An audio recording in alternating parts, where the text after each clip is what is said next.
Okay, so this is the sixth and final video lecture on the topic of socialization. I didn't want to have to rush all of this one in, so I thought I'd give it its own video lecture. This is also a concept that's not addressed in this particular version of the textbook. I've used it and it shows up in other textbooks, but not in this one. But I think it's a neat idea, and it ties really nicely if you're going to take other social and behavioral classes. It's an interesting way to think about our emotional lives. So the idea is that this experience that we call emotions, right, are social. They're social constructs. And what we mean by that, this notion that ideas are created and maintained by social reinforcement or by groups agreeing on these experiences. This phenomena of when our heart starts to race and we start to get kind of jittery, right? What we would call anxiety, for instance, this way of feeling is given a name by our culture, and then through interactions with people, we learn how to feel about that experience. We learn that when I feel like this, I am feeling anxious. Anxious isn't even one of the six emotions we're going to talk about, but I'm feeling anxious.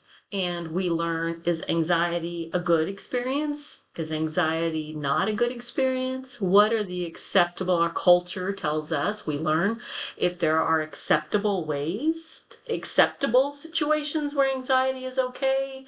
How does our culture allow us to act, right? So this is what we mean by social constructs. This screen here has there's a dude called Eckelman, and Eckelman claimed through his cross-cultural research he identified 6 universal emotions. So he goes all over the world, he shows people these faces, right, all over the world, and what he argues is these 6 facial expressions are universally identified. So when we talk about like core emotions or base emotions, there are these 6. There's happiness, sadness, fear, surprise, anger, and disgust. And then if you see a feelings wheel, which I would talk about in my psychology class, all these other feelings are sort of fall off of that. But the point is that how we demonstrate these feelings, how we think about if they are acceptable for us even to experience. Now, I'm talking strictly from a sociological perspective. If I was in my psychology class, I'd be talking about this a little bit differently. But how these ways of experiencing emotions are influenced in part by our social location. If we are male or female or something else, if we are wealthy or not wealthy, if we are young, if we are old, if we live in the Middle East, or if we live in the United States. So here, let me give you this example.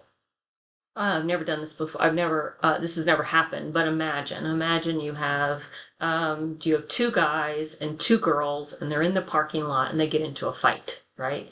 So the girls are beating each other up and the boys are beating each other up, and somebody calls the police. Who do you imagine the police are going to break up first?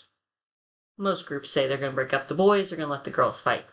You have a girl over here and she's sobbing, and you have a boy over here and he's sobbing. Right? Which are you more likely to see? Which are you more comfortable? Well, we're way more likely to see girls crying than we are boys crying. Now you have 2 guys and 2 girls, and they're in an embrace. They're in a hug, right? They're patting each other. You have 2 guys and 2 girls, and they're in an embrace. Which are you more likely to see? Probably more likely to see girls hugging than boys. So what do you see here? We see a pattern that gender and women in particular, are given more opportunity for emotional expression than men. We move on to class, right? To class. A great example is Happy Gilmore, right? When Happy Gilmore is golfing, right? You're supposed to be quiet golfing, but you're allowed to be loud if you play hockey. Golf is typically associated with more wealth than hockey, right? You think about polo. People are, like this about polo. Think about NASCAR. People are very loud. These things have social class kind of determinants. I always imagine, like, if you were to get off a bus, right? And people might, hey! As they get off a plane, people might be a little bit more subdued. Certainly age, right? Who's allowed to throw a temper tantrum? Not the middle-aged woman. I'm not allowed to throw a temper tantrum, but a 2-year-old or a 4-year-old, right? We may not like it, but we're not going to think the 2-year-old's crazy. You might think I'm crazy. And certainly in different cultures. Trying to think of a good example of race. I can't think of one off the top of my head. We learn, the reason we have it, we have this, oh, I know actually, is that white women, white women are allowed to express more anger, especially in public, than women of color.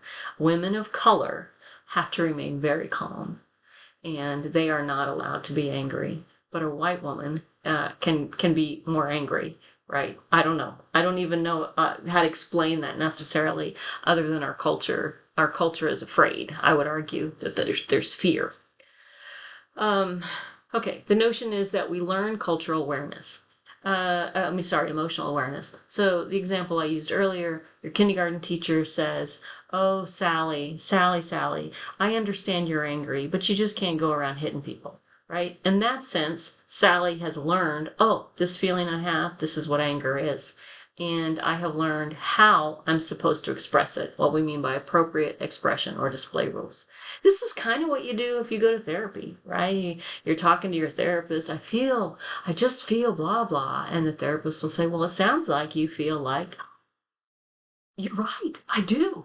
And we begin to feel differently once we have a label, once we have a word, right? And this goes back to the last chapter when I was talking about the idea that the sociological idea that says if a word doesn't exist in your culture, then it doesn't exist, right? Think of it sort of like this, that if once I'm given a name for my feelings, I feel differently because I just feel, or think about a toddler who gets angry. Once a toddler has the words to express and they know how they feel, it will be easier. Toddler probably won't even need to throw the same temper tantrums because they have a word they're able to express. I'm getting kind of I'm getting right off place. But the point is that we learn, and this again is a sociological way of thinking about emotions, is that we learn to identify this feeling state. We're told how to express it, and then we learn through interaction that there are certain rules about, like, I'm not supposed to cry at work, but it's okay maybe for me to cry at church. It's maybe okay for women to cry than it is for men to cry. We learn these messages about how we are supposed to emote, right? And those messages and those rules, we call them display rules or appropriate expression, vary. They're different if I'm a boy or a girl, if I'm white or if I'm not white, if I'm rich or I'm poor, if I'm young or I'm old, or if I live in the United States, or if I live in the Gaza. That's what I mean. All right, this wraps it up. Thank you for listening.